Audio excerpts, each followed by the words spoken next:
আমরা যদি এখন থেকে প্রস্তুতি, অনেকেই প্রস্তুতি নিচ্ছেন আমি জানি, কিন্তু সেটাকে যদি আমরা পরিকল্পিতভাবে নেই তাহলে কিন্তু আমাদেরকে অনুশোচনা করতে হবে না 30 সালের পরে। হঠাৎ করে যদি আমরা যখন ট্রিপস থেকে আমরা বের হয়ে যাব, ট্রিপস থেকে যদি আমরা বের হয়ে যাই, এবং এলডিসি থেকে তো আমরা গ্রাজুয়েশন 3 মাস আছে, 30 সাল থেকে যেটা হবে যে আমাদেরকে পেটেন্টের পয়সা দিতে হবে 5 থেকে 10 গুণ।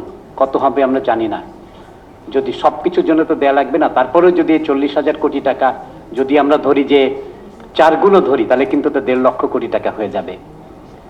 তা এটা নিয়ে আমাদেরকে খুব চিন্তা করতে হবে। ডক্টর মাহমুদ হাসান যে বলেছেন, অনেকেই আমরা জানি যে 50 লক্ষ লোক প্রতি বছর কিন্তু শুধু মেডিকেল বিল দিতে যে দারিদ্র সীমার সর্বনিম্ন স্তরে চলে যাচ্ছেন। এখন কাসার হাবিব ভাইয়ের কথা একটা খুব ভালো লেগেছে আমার, সেটা হলো যে আমাদেরকে এসেনশিয়াল ড্রাগের টাকে মানুষের কাছে সহজ প্রাপ্য করতে হবে। আর যে প্রস্তাব এসেছিল যে আমি 4,000 কোটি টাকা যে এখানে মার্কেটিংয়ে যাচ্ছে, আমি রিপিট করছি না কারণ এটা শুনতেও কষ্ট লাগে, যে এইটাকে যদি আমরা কিন্তু এই এসেনশিয়াল ড্রাগ অ্যাভেলেবিলিটির কাজে ব্যবহার করতে পারি, আমি মনে করি যেসব কোম্পানি করবেন, আমি তো মনে করি জনগণ, এইটাই হলো সবচেয়ে বড় মার্কেটিং হবে, যে সেখানে তাদেরকে হয়তো তাদের ওষুধ ডাক্তাররাও লিখবেন বা জনগণও নিবে। আমি চেক করছিলাম যে সাবসিডি এবং ইনসেন্টিভে এই বছরের বাজেটে 1,22,493 কোটি টাকা আছে। কারণ এটাও প্রস্তাব এসছে যে গভর্নমেন্ট কিছু সাবসিডি দিতে পারে। তা আমি লিস্ট দেখছিলাম, জ্বালানিতে প্রায় 60,000 কোটি টাকা। আমি ভাবছিলাম যে কোনো এক জায়গায় আমাদের স্বাস্থ্য খাত আসবে। তা এখানে কিন্তু 1,22,000 কোটি টাকার মধ্যে কিন্তু এই যে এসেনশিয়াল ড্রাগ অ্যাভেলেবল করা বা আরো কিছুকে অ্যাভেলেবল করার জন্য, সেটা কিন্তু দুঃখজনকভাবে স্থান পায় নাই। তা শাকিল ভাই চলে গিয়েছেন, এখানে আমাদের আরো সরকারি এখানে আছেন অনেকে। আমরা যদি চেষ্টা করি যে আমাদের এই যে আলোচনাটা হলো, এটাও কিন্তু যে প্রফেসর মোজার সাহেব বলেছেন যে এটা কিন্তু এটা is a very good start, যে আমরা যে একসাথে বসে সবাই কথা বলছি, এবং এইটাকে যদি আমরা এখান থেকে শুরু করে, আমাদের এখানে অনেক মিডিয়া আছেন, যে আমরা এটাকে পজিটিভলি এবং এগিয়ে নিতে পারি। আজকে এটাকে শেষ করে না দিয়ে যে আমরা যে যার লেভেলে যদি চেষ্টা করি এবং একটু সমন্বিতভাবে, আমি জানি না কিভাবে এটা সমন্বিত করা সম্ভব হবে, কিন্তু এটাই যেন পাইনেটকে বলবো যে প্রথম এবং শেষ না হয়, তাহলে নিশ্চয়ই এটাকে সমন্বিতভাবে যাতে নীতি নির্ধারকদের কাছে পৌঁছানো যায়। কিছু জিনিস তো স্পেসিফিক আসতে পারে, যে আমাদের 30 সালের জন্য আমরা যদি এখন থেকে প্রস্তুতি, অনেকেই প্রস্তুতি নিচ্ছেন আমি জানি, কিন্তু সেটাকে যদি আমরা পরিকল্পিতভাবে নেই তাহলে কিন্তু আমাদেরকে অনুশোচনা করতে হবে না 30 সালের পরে। হঠাৎ করে যদি আমরা যখন এখানে ট্রিপস থেকে আমরা বের হয়ে যাব, আর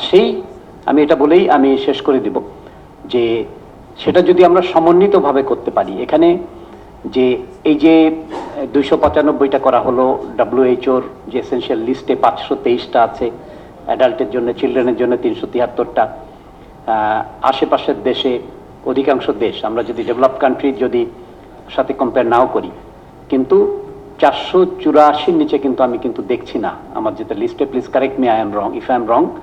কিন্তু এইটার অ্যাভেলেবিলিটি, সেটার জন্য তো আমরা শুধু শিল্পকেও আমাদেরকে বাঁচিয়ে রাখতে হবে। সেখানে কম্পিটিটিভ ফ্রি, আমার জীবনটা কেটেছে ফ্রি অ্যান্ড ফেয়ার কম্পিটিশনকে আমি দেখেছি। আমি তো এই বছরের মার্চ মাসে আমার চাকরি শেষ হয়েছে ইংল্যান্ডে, যদিও গত 1 বছর আমি আসা যাওয়া করতাম একটা এগ্রিমেন্ট করে NHS এর সাথে। তা সেটার মাধ্যমে কিন্তু যদি আমরা সবাই একসাথে কাজ করি, সম্ভবত প্রফেসর সাদুল বলেছিলেন যে আমাদের সেন্টারটা যেখানে মিট করবে, যে এখানে শিল্প ভোক্তা বা যারা সেবা নিচ্ছেন দেশের জনগণ, সেটাই তো আলটিমেটলি তো আমরা জনগণের সেবাই করতে চাই সবাই এবং সরকার। সেটার জন্য কিন্তু আমাদের এই ধরনের ডায়ালগ প্রয়োজন। ইমিডিয়েটলি কিছু কাজ করা যেতে পারে, যে আমাদের এটাও সরকারকে এখানে রোল প্লে করতে হবে, যে আমাদের যে পেটেন্ট একটা কমিটি হইতে পারে যারা এটার উপর কাজ করবেন, রিসার্চ অ্যান্ড ডেভেলপমেন্টে আমাদের সেখানে অর্থ বরাদ্দ করতে হবে। অনেক বাজেট আমাদের তো স্বাস্থ্যে, এবার আমি সরকারকে সাধুবাদ জানাই যে প্রথমবারের মতো আমরা জিডিপির 1%-এ পৌঁছতে পেরেছি, প্রায় 70,000 কোটি টাকা, যেটা ডাবল করা হয়েছে গত বছরের থেকে। যদিও এখানে অন্তত স্বাস্থ্য খাতে কিন্তু অর্থের কোনো স্কারসিটি নাই, কেন গত বছর 14,000 কোটি টাকা, গত বছর তো বাজেট ছিল 35,000 কোটি টাকা, তার মধ্যে কিন্তু 14,000 কোটি টাকা ফেরত গিয়েছে। এবং এটা কিন্তু অন্যান্য খাতের সাথে কমপ্লিটলি ডিফারেন্ট। অন্যান্য খাতে কিন্তু তারা টাকাটা ব্যবহার করে ফেলেন অধিকাংশ টাকা। তা সেটাকেও সরকারের দেখিয়ে দেখা দরকার যে কেন 35,000 কোটির মধ্যে 14,000 মানে প্রায় 30% টাকা কিন্তু ফেরত যাচ্ছে। তা সেখান থেকেও তো এখানে যে আমাদের যে এসেনশিয়াল ড্রাগটাকে সেটা যদি অ্যাভেলেবল করা যায়, স্বাস্থ্যে সম্ভবত ওষুধে মাত্র 2,000 কোটি টাকা সেখানে বাজেট ছিল। আর তার মধ্যে এসেনশিয়াল ড্রাগসের ব্যাপারে আমি কথা বলবো না, এটা নিয়ে অনেকেই জানেন যে এসেনশিয়াল ড্রাগটা সম্ভবত যে কোনোভাবেই খুব একটা সাকসেসফুল প্রজেক্ট হইতে পারে নাই। তা আমি এটাই বলে শেষ করতে চাই যে সবার জন্য স্বাস্থ্য, এটা আমরা যদি সবাই মিলে একসাথে কাজ করি, এবং এটার জন্য হয়তো আমাদেরকে আমরা সবাই যে যার নিজের অবস্থানে যদি শক্ত হয়ে থাকি তাহলে কিন্তু হবে না। যদি সবাই যদি আমরা একটু এগিয়ে এসে, আজকে যেমন এসেছেন সবাই ওখানে ব্যস্ত, প্রত্যেকের সময় মূল্যবান, সেখানে সবাই সময় দিয়েছেন।